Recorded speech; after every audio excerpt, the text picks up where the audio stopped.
افلاح بن حمید نے بیان کیا، ان سے قاسم بن محمد نے اور ان سے حضرت عائشہ رضی اللہ عنہا نے بیان کیا کہ حج کے مہینوں اور آداب میں ہم حج کا احرام باندھ کر مدینے سے چلے اور مقام صرف میں پڑاؤ کیا۔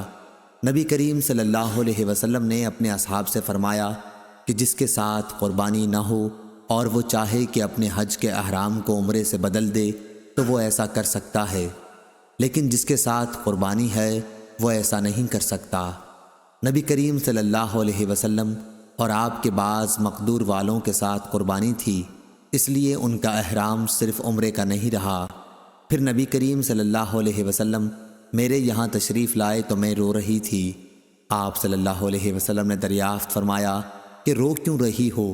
میں نے کہا، آپ صلی اللہ علیہ وسلم نے اپنے اصحاب سے جو کچھ فرمایا میں سن رہی تھی، اب تو میرا عمرہ ہو گیا۔ آپ صلی اللہ علیہ وسلم نے پوچھا، کیا بات ہوئی؟ میں نے کہا کہ میں نماز نہیں پڑھ سکتی حیض کی وجہ سے۔ حضرت صلی اللہ علیہ وسلم نے اس پر فرمایا کہ کوئی حرج نہیں، تو بھی آدم کی بیٹیوں میں سے ایک ہے، اور جو ان سب کے مقدر میں لکھا ہے وہی تمہارا بھی مقدر ہے۔ اب حج کا احرام باندھ لے، شاید اللہ تعالیٰ تمہیں عمرہ بھی نصیب کرے۔ عائشہ رضی اللہ عنہا نے بیان کیا کہ میں نے حج کا احرام باندھ لیا، پھر جب ہم حج سے فارغ ہو کر اور منا سے نکل کر محصب میں اترے تو حضرت صلی اللہ علیہ وسلم نے عبد الرحمن کو بلایا اور ان سے کہا کہ اپنی بہن کو حد حرم سے باہر لے جا، تنعیم، تاکہ وہ وہاں سے عمرے کا احرام باندھ لیں، پھر طواف و سعی کرو، ہم تمہارا انتظار یہیں کریں گے۔ ہم آدھی رات کو آپ کی خدمت میں پہنچے تو آپ صلی اللہ علیہ وسلم نے پوچھا، کیا فارغ ہو گئے؟ میں نے کہا ہاں۔ حضرت صلی اللہ علیہ وسلم نے اس کے بعد اپنے اصحاب میں کوچ کا اعلان کر دیا۔ بیت اللہ کا طواف ودا کرنے والے لوگ صبح کی نماز سے پہلے ہی روانہ ہو گئے اور مدینہ کی طرف چل دیے۔ صحیح بخاری حدیث نمبر 1788۔ صفوان بن یعلی بن امیہ نے بیان کیا، ان سے ان کے والد نے کہ نبی کریم صلی اللہ علیہ وسلم جعرانہ میں تھے تو آپ صلی اللہ علیہ وسلم کی خدمت میں ایک شخص حاضر ہوا، جبہ پہنے ہوئے اور اس پر خلوق یا زردی کا نشان تھا۔ اس نے پوچھا، مجھے اپنے عمرے میں آپ کس طرح کرنے کا حکم دیتے ہیں؟ اس پر اللہ تعالیٰ نے نبی کریم صلی اللہ علیہ وسلم پر وحی نازل کی اور آپ صلی اللہ علیہ وسلم پر کپڑا ڈال دیا گیا۔ میری بڑی آرزو تھی کہ جب حضور صلی اللہ علیہ وسلم پر وحی نازل ہو رہی ہو تو میں آپ صلی اللہ علیہ وسلم کو دیکھوں۔ عمر رضی اللہ عنہ نے فرمایا، یہاں آؤ، نبی کریم صلی اللہ علیہ وسلم پر جب وحی نازل ہو رہی ہو اس وقت تم حضور صلی اللہ علیہ وسلم کو دیکھنے کے آرزو مند ہو؟ میں نے کہا ہاں۔ انہوں نے کپڑے کا کنارہ اٹھایا اور میں نے اس میں سے آپ صلی اللہ علیہ وسلم کو دیکھا۔ آپ زور زور سے خراٹے لے رہے تھے۔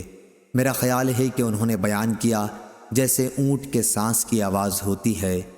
پھر جب وحی اترنی بند ہوئی تو آپ صلی اللہ علیہ وسلم نے فرمایا کہ پوچھنے والا کہاں ہے جو عمرے کا حال پوچھتا تھا؟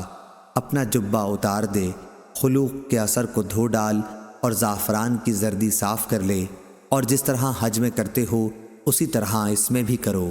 صحیح بخاری حدیث نمبر 1789۔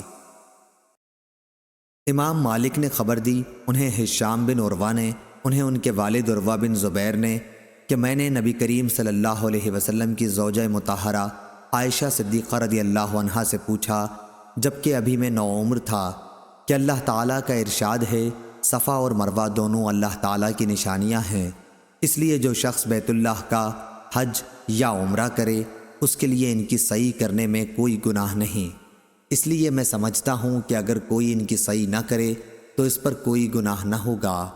یہ سن کر حضرت عائشہ صدیقہ رضی اللہ عنہا نے فرمایا کہ ہرگز نہیں، اگر مطلب یہ ہوتا جیسا کہ تم بتا رہے ہو پھر تو ان کی سعی نہ کرنے میں واقعی کوئی حرج نہیں تھا، لیکن یہ آیت تو انصار کے بارے میں نازل ہوئی ہے جو منات بت کے نام کا احرام باندھتے تھے جو قدید کے مقابل میں رکھا ہوا تھا۔ وہ صفا اور مروہ کی سعی کو اچھا نہیں سمجھتے تھے۔ جب اسلام آیا تو انہوں نے رسول اللہ صلی اللہ علیہ وسلم سے اس کے بارے میں پوچھا، اور اس پر اللہ تعالیٰ نے یہ آیت نازل فرمائی کہ صفا اور مروہ دونوں اللہ تعالیٰ کی نشانیاں ہیں، اس لیے جو شخص بیت اللہ کا حج یا عمرہ کرے اس کے لیے ان کی سعی کرنے میں کوئی گناہ نہیں۔ سفیان اور ابو معاویہ نے ہشام سے یہ زیادتی نکالی ہے کہ جو کوئی صفا مروہ کا پھیرا نہ کرے تو اللہ اس کا حج اور عمرہ پورا نہ کرے گا۔ صحیح بخاری حدیث نمبر 1790۔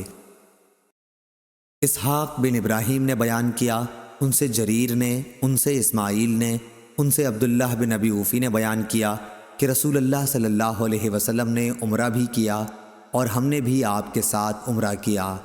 چنانچہ جب آپ مکے میں داخل ہوئے تو آپ صلی اللہ علیہ وسلم نے پہلے بیت اللہ کا طواف کیا اور آپ کے ساتھ ہم نے بھی طواف کیا، پھر صفا اور مروہ آئے اور ہم بھی آپ کے ساتھ آئے۔ ہم آپ کی مکے والوں سے حفاظت کر رہے تھے کہ کہیں کوئی کافر تیر نہ چلا دے۔ میرے ایک ساتھی نے ابن ابی اوفا سے پوچھا، کیا حضرت صلی اللہ علیہ وسلم کعبے میں اندر داخل ہوئے تھے؟ انہوں نے فرمایا کہ نہیں۔ صحیح بخاری حدیث نمبر 1791۔ کہا، انہوں نے پھر پوچھا، کیا حضرت صلی اللہ علیہ وسلم نے حضرت خدیجہ رضی اللہ عنہا کے متعلق کیا کچھ فرمایا تھا؟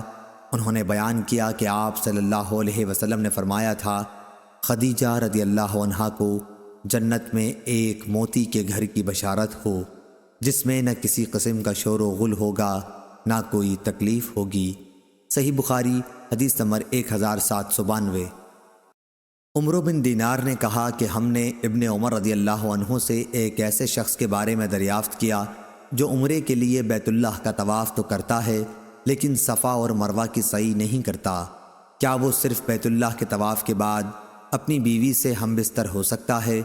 انہوں نے اس کا جواب یہ دیا کہ نبی کریم صلی اللہ علیہ وسلم مکہ تشریف لائے اور آپ صلی اللہ علیہ وسلم نے بیت اللہ کا 7 چکروں کے ساتھ طواف کیا، پھر مقام ابراہیم کے قریب 2 رکعت نماز پڑھی، اس کے بعد صفا اور مروہ کی 7 مرتبہ سعی کی، اور رسول اللہ صلی اللہ علیہ وسلم کی زندگی تمہارے لیے بہترین نمونہ ہے۔ صحیح بخاری حدیث نمبر 1793۔